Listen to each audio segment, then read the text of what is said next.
کے بارے میں کتنی غلط بیانی کی، پھر بھی ہم اور آپ چپ ہیں۔ کیوں چپ ہیں؟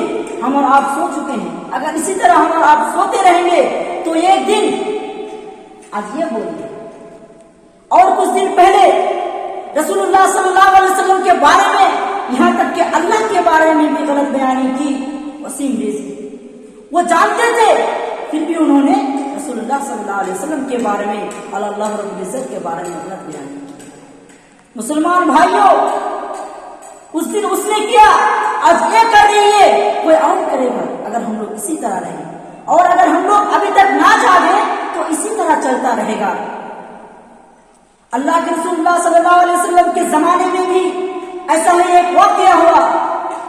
یہ ایک آدمی تھا، ایک مالک تھا، اس کے کیا بولتے ہیں اسے، نوکرانی۔ آج کل ہم لوگ نوکرانی کے لفظ استعمال کرتے ہیں۔ تو وہ نوکرانی اپنے مالک کے سامنے رسول اللہ صلی اللہ علیہ وسلم کے بارے میں بہت ساری برائیاں کرتی۔ ان کو وہ مالک ہر دن منع کرتا کہ تم اس طرح سے رسول اللہ صلی اللہ علیہ وسلم کے مت بولا کرو، پھر بھی وہ ہر دن رسول اللہ صلی اللہ علیہ وسلم کے بارے میں برائیاں کرتی۔ تو اس آدمی نے کیا کیا، ایک دن غصے میں آ کے جب وہ عورت سوئی تو اس کے پیٹ میں جا کے کھنجر رکھ دیا اور اس پر بیٹھ گیا۔ ایسا کیوں؟ کیونکہ وہ آدمی نابینا تھا، وہ دیکھ نہیں سکتا تھا، وہ مالک جو تھا وہ دیکھ نہیں سکتا تھا، اسی وجہ سے۔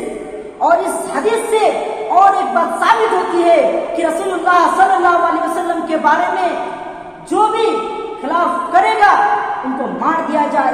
یہی بات جب رسول اللہ صلی اللہ علیہ وسلم کے پاس پہنچا تو رسول اللہ صلی اللہ علیہ وسلم نے ان سے کہا کہ تم نے بالکل ٹھیک کیا۔ اسی لیے ہمیں اور آپ کو، جتنے بھی مسلمان ہیں دنیا کے، سب کو کھڑے ہونا چاہیے اور اس نپور شرما کے بارے میں کڑی ایکشن لینا چاہیے۔ میرے بھائیوں، میں زیادہ بات نہیں کہوں گا، بس یہیں سے اپنی باتوں کو ختم کرتا ہوں۔ وما علینا الا البلاغ وما علیکم الحساب۔ السلام علیکم۔